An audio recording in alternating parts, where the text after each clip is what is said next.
Welcome. You're tuned in to Radio Now 95.3 FM. My name is Doris, and this is Jollof Now on Now Drive Time. And today in the studio, I have with me R&B singer Brum3h. Brum3h, Yes. how are you? I'm good. First, I want to tackle you first. Let me just tackle you straight. Wahala. First of all, why do you spell your name with a 3? Well, see, that was just I think this is going to be a cool thing. But it turned out to be like a good idea.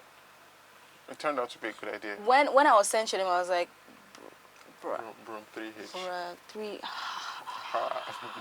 I could Brum3h. I couldn't understand. I could not figure it. I was like, wait, is I've this heard supposed a to be number of different Brum3h? versions. But okay. So obviously that is a real name, but you Yes. just decided to That's actually my funkanize traditional it. name. Like funkanize it so that The yassification of my yes, Igbo exactly. Yeah. Okay, so as an first of all, why did you decide to do music? I think it was just like, I don't know. I feel like it probably would have happened eventually. I initially wanted to be a game designer. Like that was my goal in life. I'm telling you, I feel like I'll still end up there at some point. But yeah, and then I ended up in university doing physics. I was moved from computer science, long story. And then I went for project film. And I didn't get very far the first year. And I remember the feeling I felt wasn't even disappointment, it was anger. It's like, what do you mean? What do you mean, like, I didn't get picked? And then I went back again and I made it a little further. But all this time, like, right from when I was a teenager, I had been writing songs. I had been singing. And I had a number of experiences that made me realize that, I can do this thing at a much higher level than most people. Yeah. It just wasn't something I thought about. So after those project film experiences, I'm like, I actually kind of want to try this now, like properly. Properly. But do you think now that you're doing you, do you think that anything would have been, obviously it would have been different, but what do you think would have been different if you had, maybe got into top 2 or 1 project fame, for instance? I feel like I would have gotten spotlight a little too quick. Because one thing I've realized about my journey personally is that, like, people hear my music and a lot of times it's like, oh, how come you're not famous yet, and blah, blah, blah. And I'm usually just like, then it used to make me uncomfortable. But now I'm just like, I understand exactly why, like, my path has gone the way it has. So, like, I feel like if that had happened, I would just have gotten into the spotlight a little too quick. Yeah. And so basically what you're saying is you're okay with your path right now. Okay. So R&B, yeah? Yes. Why R&B? That's another thing that kind of happened. I started out, as of when I started making music, like when I got my first guitar in 100 level, just before 100 level, it was like, I used to listen to a lot of rock and like folk stuff. And I thought that was where I would end up, But I met a couple of people in university. I had this producer friend called Drum Machine.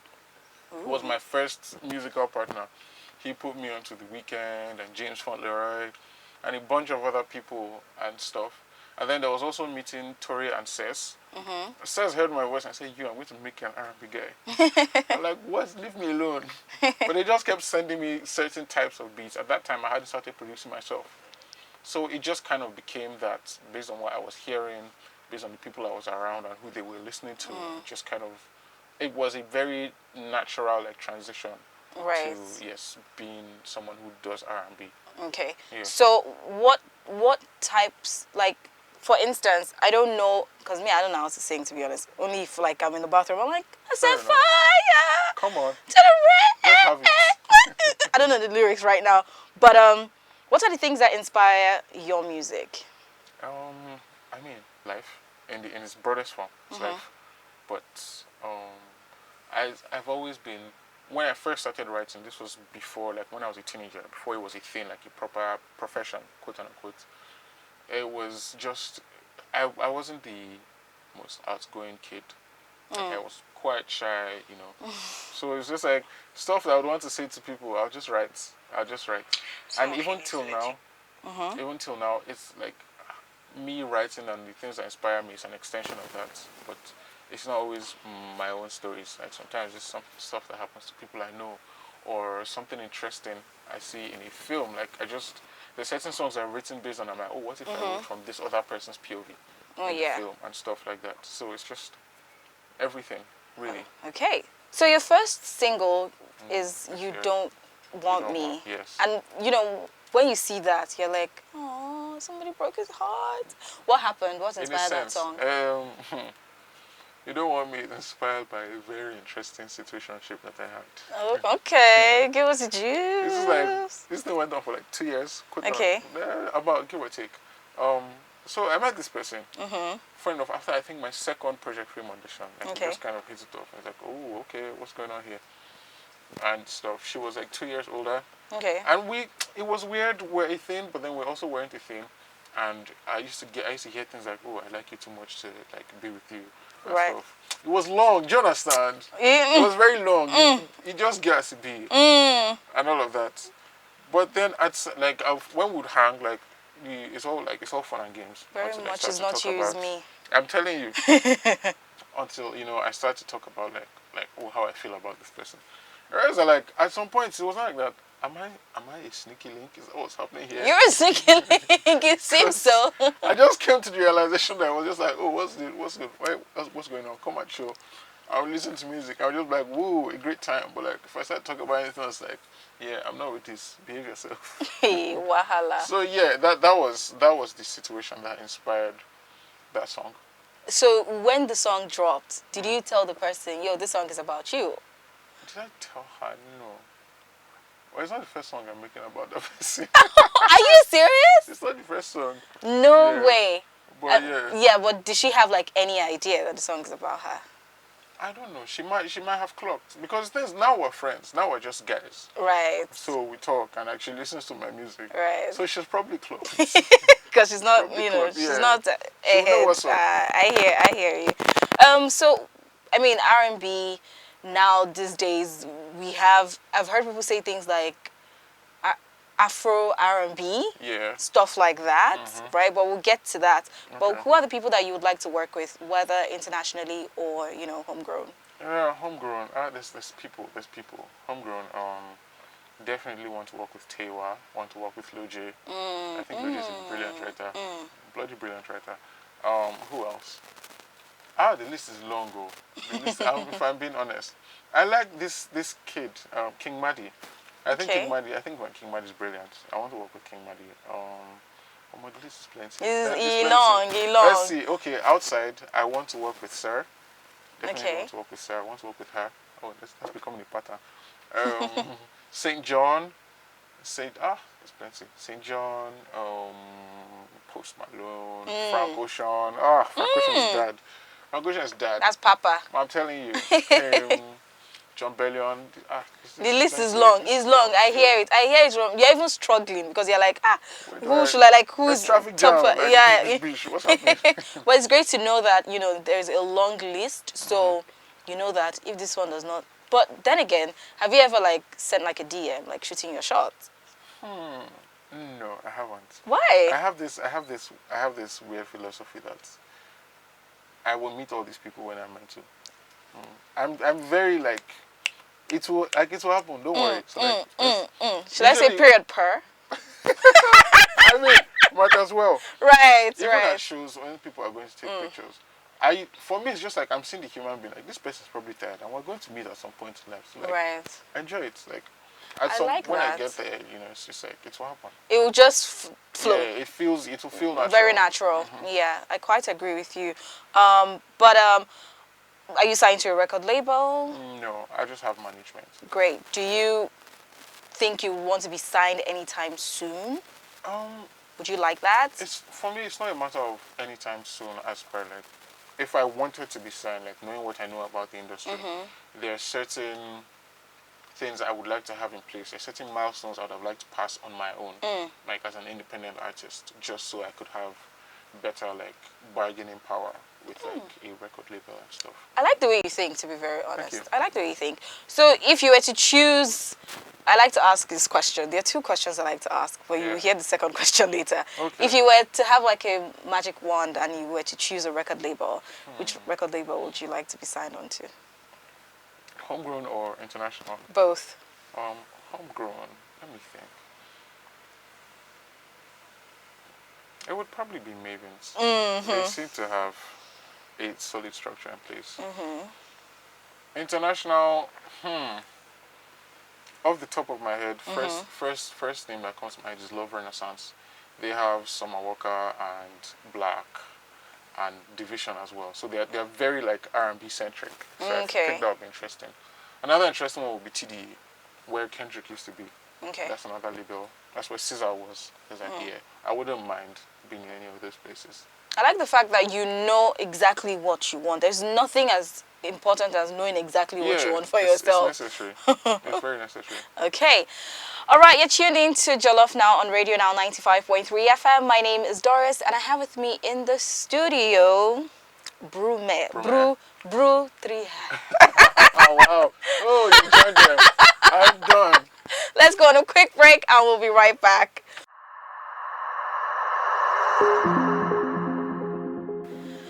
Welcome back. You're tuned in to Radio Now 95.3 FM. My name is Doris, and this is Jollof Now on Now Drive Time. And today in the studio, I have with me R&B singer Brum3h. Yes. Should I do it? I mean, Brum3h. Because that's how you spell his name. So yes. Are not going to let me hear the last of this. Okay, so let's talk about your newest single, titled For Long. Yes. For long what? Like that song. I've released that song now. They said I'm toxic. Me, that I've been giving them pretty boy R&B since. Now you them bass violence. It's just, I mean, for long is the chorus is like, I won't be here for long. I wrote all this. What inspired the song, like the event that inspired the song, was my first I've been heartbroken, I'm going to go crazy in the streets phase. Wow. Yes. But I was nice about it, It was like the whole song was basically what I used to tell everybody, like, see, like I'm here for enjoyment. Like, don't expect anything deep. Flanger. Yes, like it was like, do you understand? Don't go and catch feelings. Like, that was literally was like, I'm not going to be here for long. Come enjoy yourselves. Everybody, it's your turn to enjoy. Do you understand? So that was what inspired the song. Because at that time I kept meeting a lot of people who were like, like I want to get into something serious. And I'm just like, I'm flattered, but no. Like, no, right now, please. Thank you. I'm about to attack you right now, to be very honest, because isn't any funny how he wrote his song, You Don't Want Me? Now, so you're like, you know what? Hear me out. I've lived many lives. So it's like, different phases. Sometimes you're just like, love me. Sometimes like, leave me alone. It's like, stop it, I like it. Is it like stop it, I like it? No. No. At this point, it was just like, I don't have the strength. I don't want to. I don't want to break anybody's heart. Energy. So I just feel like, this is what it is. It's better you're truthful though than being. I also knew a lot of people that were just lying. Lying? What do you mean? Like they were just like lie just to get with people, and I'm like, bro, it like. Oh yeah, I think that is just like, it's not that low. deep. Yeah, I agree with you. It's not that serious, to be honest. Yeah. Okay, so what inspired the song was the fact that you're not ready for anything. I wasn't okay. There. I mean, you're not a new artist. You've been in the game for how long now? A bit. I mean, you'd say from when I was in university, that was 2016, 17. I put out my first single in 2017, as Brum3h, at least. Oh, nice. Okay. Yeah. So, give or take, this is over 5 years? Yeah. Yes. So, I mean, you should now understand certain things in the industry. So, what things do you think should be put in place for young artists like yourself? For me, one of the best things, or one of the most important things would be, like, the need for like artist development. Like, people need to, like, we're starting to have a lot of like bedroom to bloom these days, which isn't bad, and the fact that like you can start and just before this year everywhere. It's great, but then what happens is that people see that and they have these expectations. Sometimes these people that go from bedroom to bloom, like, they've had their development has happened, before they got to that point where everybody was seeing them. And then you now have people who, I think people need that, I guess, that just tell them that it's a process. It's a process. Like, let people understand that it's a process. Like, it doesn't just happen. Somehow or the other, there's a process to it. If people understood that, then, even other things, like, because most people would want to say, like, looking for money and looking for, like support for the music. If you understand the process, you would know, for the most part, to a large extent, how to go about getting some of those things that you need to fund like your eventual dream. Yeah. Okay, so what challenges have you faced, starting from uni up until now? Aside money. Aside money, for me, I guess one of my biggest challenges was staying the course. Because in university, like this was Ilorin in 2000, at least when I started, before I put out anything, when I was just like performing and stuff, in 2015, and people weren't really receptive to anything that's kind of left as what music do you mean that's by like kind of left? as not what you'd hear on mainstream. Okay. Like, this was the Olamide, this was the Lil Kesh era.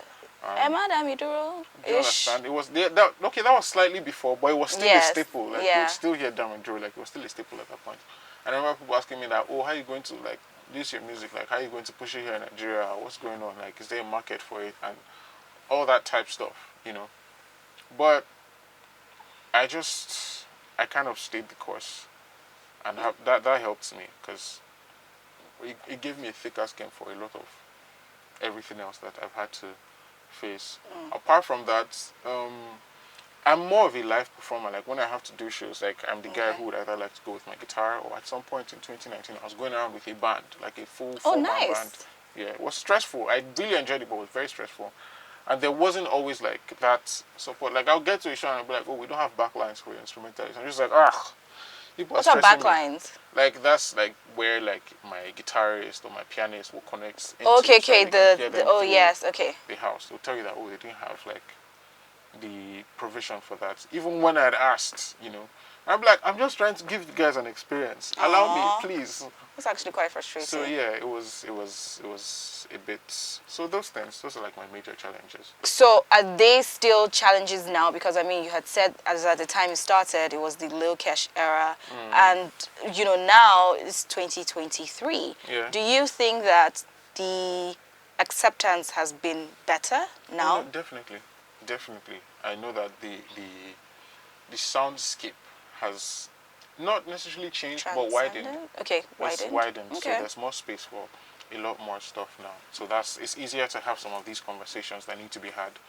And with like performance support, I can't say it's changed. I've just learned how to adapt. Right. Like every time I have to perform somewhere, I have maybe 3 or 4 different versions of the performance.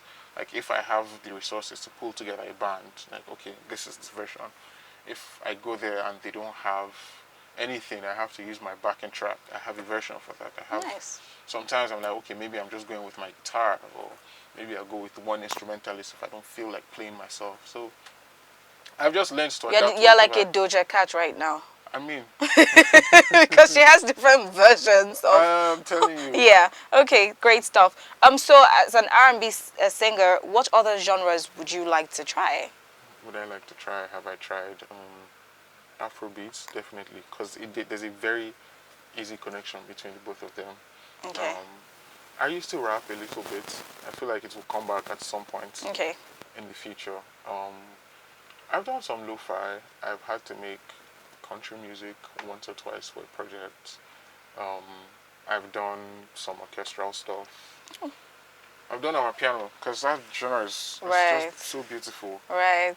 I feel like that's a genre. I feel like there's a direct line between it and R&B because there's always a lot of like soul, jazz chords that you share between both genres. So it's very nice. I mean, whatever you give us, we have no choice than to take it, right? Thank you. Okay. So, now you remember earlier I had said that I have 2 questions I like to ask. Hey, this is the second one, right? Go. And then you even now fell into my trap like this. Because you had said something. You had said you actually like to perform live. Yeah. Fantastic stuff. Let me balance. Hey, It's not a big deal. Nah, calm down now. Brum3h is giving me. No. It's a very simple question. Okay, yeah. But since you love to live perform, what is the craziest thing that has ever happened whilst you were performing or getting ready to perform? I don't know. I have stories. Which one to tell? I'm telling you. Okay, so this one really annoyed me. And till tomorrow, I don't know what happened. This was 2021. December, Wiz was supposed to come to Fresh. Abuja, or he came to Abuja, and I was one of the openers here. And that day, I was like, I mean, we're just at the end of 2021, we're easing back into performances and stuff. This is kind of post-lockdown aftermath and all of that. And I was like, no, I don't want to use my backing track, let me go with my guitar and stuff. At least kind of give a semblance of a live experience. I hadn't played some of those songs I released in 2020, songs I released that year. I hadn't played them at all. So I went like 5 minutes before my set. This was maybe like something close to 11 p.m.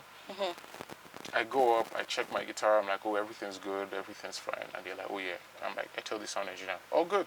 And I step down. And then obviously they call me up. I come on stage and performing. And I realized that someone had touched my guitar between the 5 minutes when I stepped back down and come back up for my performance, because like 2 of the strings were out of tune. So I was now playing 4 out of the 6 strings, and I was so upset because I'm just like, I had started my performance, I can't start tuning my guitar, and I was just like, I don't know how I got to that performance, but it was so annoying. Like I just left to say, I'm like, who touched my guitar? Who touched? Obviously nobody's going to say anything, and it's that kind of chaotic environment where like people are moving back. It was so, that was annoying. That was very, very. I think I just wanted to dance. So you're just there. I wanted to stay and see Wiz. And then he now didn't end up coming till like maybe 2 a.m. or something like that. And I was at like 12:30. He's not here. I'm like, yeah, I'm already pissed off. I'm going home. That's actually quite sad. Yeah. I feel so bad because I can imagine you just like trying to smile through it, but within you're like, it's fine. It's fine. And then I now had to give so much concentration to what strings to play. Yes. Because the other ones were obviously, well, to me, funny enough, my manager said that, you sounded fine on stage. And I'm like, I'm glad you guys heard it like that because I was struggling. Oh, gosh, I can imagine. Yeah. Okay, so one last fun question. Okay. Would you rather be rich or famous? Rich. I'm telling you. Why? I'm telling you. In as much as I know that I work in a career that fame comes if you do it right. Fame is it's a little scary sometimes. Right. It's like, what do you mean I cannot just go outside and buy a car? Because puff. Do you understand? So I mean, it's nice to order, but sometimes you just want the one on the road and buy like 300 naira puff. With pepper. Do you understand? Okay, no, I don't like puff with pepper. That's cultist behavior. I'm sorry. Excuse me. I said what I said. Excuse me. I don't like white rice. I don't like white rice. I said what I said. You see, my chair is still working. That's both my chest. I love it. Okay, so how can our listeners reach you and listen to your music? Okay, so my handle everywhere is Brum3h. That's Brum3h. So Instagram, Twitter, Spotify, YouTube, Tidal, anywhere you listen to music or find people doing stuff. That's me. Brum3h. TikTok, all of them. And if you cannot remember it, it is Brum3h. Did you get it? Yes. Yeah. Okay, so it's officially a wrap on Jollof Now on Radio Now 95.3 FM. My name is Doris, and I had with me in the studio Brum3h. Thank you. Or Brum. Should I do it or you want to do it? Do it. Or Brum3h. I'm screaming. Alright, let's go. So much passion. Let's go to a musical break and we'll be right back. Here is Brum3h with For Long. Do not touch that dial. Keep it locked on Radio Now 95.3 FM. Ciao.